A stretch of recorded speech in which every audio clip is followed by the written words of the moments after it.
outside. Remember, this is a tripod. We use these in areas where we don't have any access to witness voice. And yeah.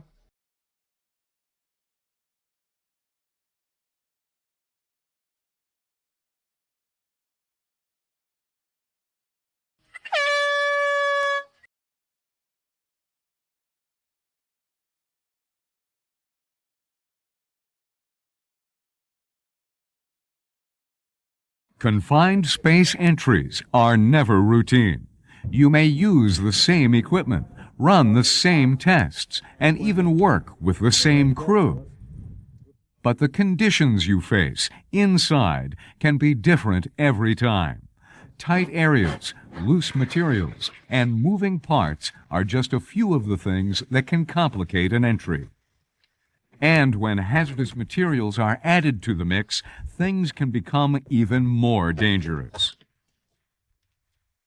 To protect workers in these situations, OSHA created the Permit-Required Confined Space Regulation. OSHA defines confined spaces as areas that are large enough for a person to enter and work in, but are not designed for continuous use. These include tanks, silos, storage bins, pits, and hoppers. OSHA requires all facilities that may have employees entering confined spaces to set up written permit space entry programs. Under these programs, spaces are examined for unsafe conditions, such as hazardous atmospheres containing flammable or toxic gases and vapors, atmospheres with too little or too much oxygen, and tight areas that could trap workers. If these or other hazards are suspected, the area is classified as a permit-required confined space. Before anyone can enter one of these spaces, a safety or management representative must issue a written entry permit. Entry permits list important information, including the location of the space, the duration, purpose, and date of entry, the names of the entry supervisor and personnel entering the space, potential hazards within the space, the dates, times, and results of initial and periodic atmospheric testing, measures used to isolate the space, such as locking and tagging energy sources, and the emergency rescue procedures that have been put in place. If a welder's torch, grinder, or any other piece of equipment that could cause a fire is to be used in a confined space, a hot work permit is also required. It is important to make sure that all of the safety precautions listed in the permits have been met before anyone enters a confined space. In addition to safety measures like atmospheric testing, entering a confined space requires a team of people to work closely together to make sure the entry proceeds safely. This entry team is made up of specially trained personnel who perform specific tasks. Entry supervisors are in charge of the team. Attendants look out for the well-being of the people who work inside the confined spaces. Rescue personnel stand by to assist in an emergency, and entrants work in the confined spaces. Let's take a closer look at what each of these people do. The entry supervisor oversees the confined space entry and determines if acceptable entry conditions exist. Before operations can begin, they must ensure that all members of the entry team have had the proper training for the situation. Prior to entry, the entry supervisor must also make sure that entry permits are filled out and signed, atmospheric testing is completed, safety equipment is on hand, communication systems are in place, workers have the proper personal protective equipment, and trained rescue personnel are ready in case an emergency occurs. The second member of the team is the attendant. The attendant monitors all entry activity from outside the space and is ready to act if there is a problem. One of the attendants' most important jobs is to perform atmospheric testing. This is done to determine if the confined space is safe to enter. The tests are performed with calibrated, direct reading devices. The attendant uses these to probe the air inside the space for hazards. Once the testing is complete, the attendant must show the results to the entry supervisor and the entrants. If everyone agrees the conditions are safe, entry may begin. While the entrants are inside, the attendant will also periodically test the atmosphere in the space to make sure that conditions have not changed. Entrants can also request additional readings at any time. If a change occurs in the atmosphere that would endanger the entrants, the attendant will order a full evacuation. Throughout an entry, the attendant must stay in communication with everyone who is inside the space and constantly check with them to make sure they are safe. Attendants must also know the exact number of entrants in the space at all times so that everyone can be accounted for in an evacuation. Keeping unauthorized personnel away from a confined space is another one of the attendant's responsibilities. This is especially important during emergency situations. If there is an emergency, it is the attendant's responsibility to alert rescue personnel. Anytime testing reveals atmospheres that may be immediately dangerous to life and health, rescue teams must be standing by before the entry begins, ready to give immediate assistance.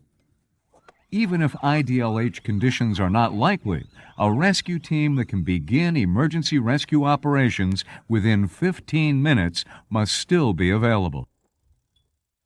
All first responders have to receive specialized entry training, as well as instruction in first aid and CPR. They must also have all of the personal protective equipment they need for any situation that they may encounter. Rescue personnel should be informed ahead of time about any hazards they might confront. This information allows responders to prepare for specific emergencies. To help rescue personnel with their training, your company should conduct at least one practice drill per year. This should simulate some type of worst-case scenario to ensure that the rescue personnel can perform under the most extreme conditions. While the responsibilities of the rescue personnel, attendants, and the entry supervisor are to ensure that entrants are safe at all times, the primary responsibility of entrants is to look out for themselves. To do this, entrants need to be able to read the conditions in the space and be aware of the hazards they may encounter.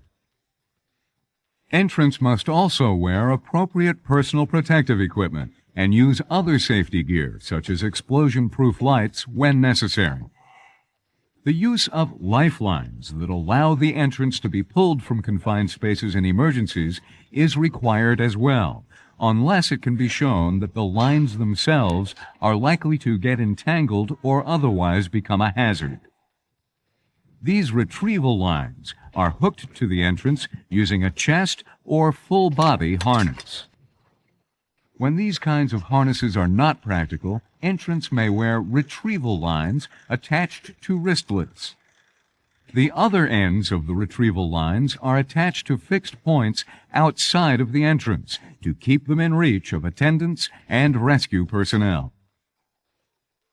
If an entrant is going into a space that is more than 5 feet deep, their lifeline must be attached to a retrieval device that will help to hoist them from the space in the event of an emergency. As we've discussed, making sure that the air inside a confined space is free of hazards is one of the most important parts of an entry.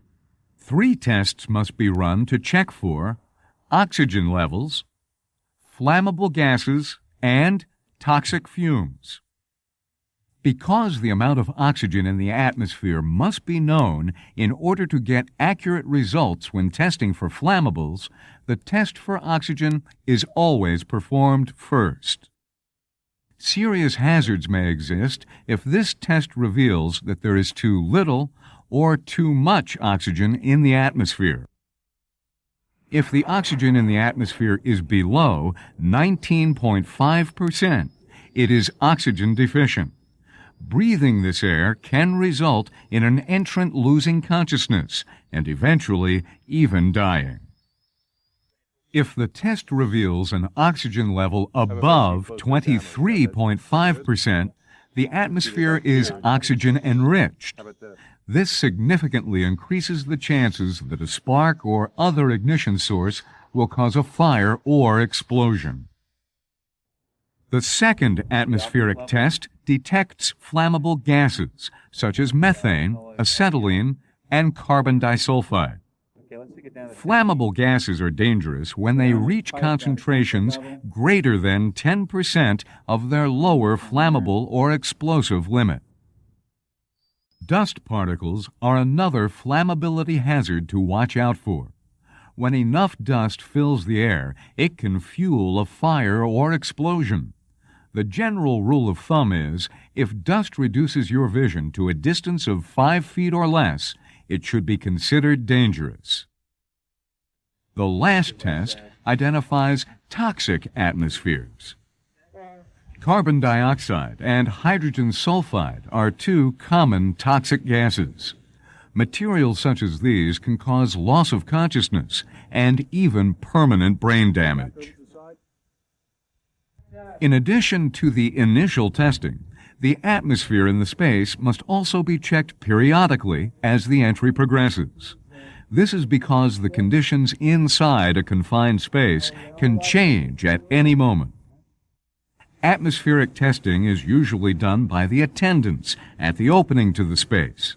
However, some situations require the entrants to perform the tests. Many harmful gases have a different weight than air. As a result, they tend to sink or rise to various levels within a space.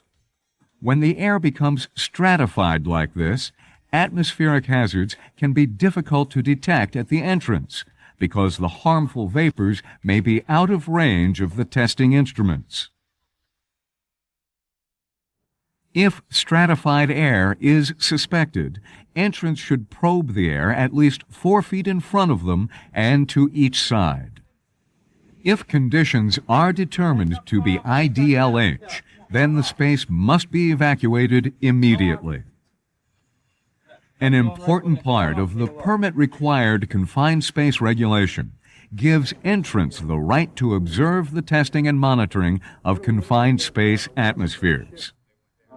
And as we said previously, entrants can also request that periodic testing be performed anytime they feel it is necessary.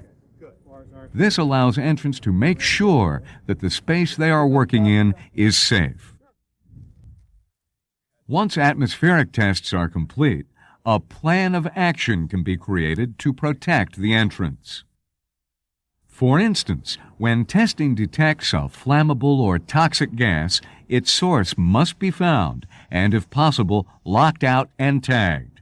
This will stop the contamination of the atmosphere. A space's air quality can also be improved by using forced air ventilation. Here, fresh, clean air is forced through a hose into the space. This can often eliminate atmospheric hazards completely. A flammable atmosphere can also frequently be neutralized by filling the confined space with a non-flammable gas, such as nitrogen. This process, known as inerting, dilutes the atmosphere so that it will not burn. Anytime testing uncovers atmospheric problems that cannot be reduced to safe levels, entrants must wear airline respirators or self-contained breathing apparatus, SCBAs. In these conditions, rescue personnel must be equipped with SCBAs as well, so that they can give assistance to the entrants in an emergency. When conditions are this dangerous, it is especially important that communications be maintained between the workers inside a confined space and the attendant at all times. This allows the entrants and the attendant to immediately alert each other in the event of a problem. Anytime an entrant appears to be unconscious or in trouble, the attendant must call to them to find out if they are all right. If the entrant does not respond, the attendant must order a rescue. This is when rescue personnel come into play. When rescuing entrants, the rescue personnel must first try to remove them by pulling on their lifelines. If the entrants can't be evacuated in this way, the rescue personnel will have to enter the space to extract them. Anytime there is a rescue or evacuation of a confined space, the entry permit must be canceled and the situation re-evaluated before a new permit can be issued.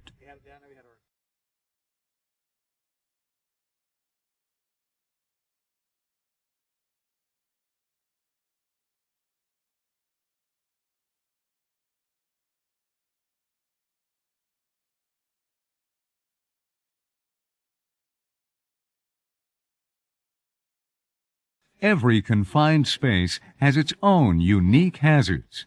But when you are working around hazardous materials in one of these spaces, you need to be especially careful. Let's review what you can do to stay safe. Familiarize yourself with both OSHA's confined space standard and the HAZWOPER regulations. Follow all entry permits to the letter. Be aware of hazards that may exist in any space that you will be working with. Know your role and responsibilities on the team. Always use the correct personal protective equipment for the conditions you are working in. And make sure the atmosphere in a space is periodically tested while entrants are inside. There can be a lot of potential hazards in enclosed environments. But by following the proper guidelines, confined spaces can be safer places.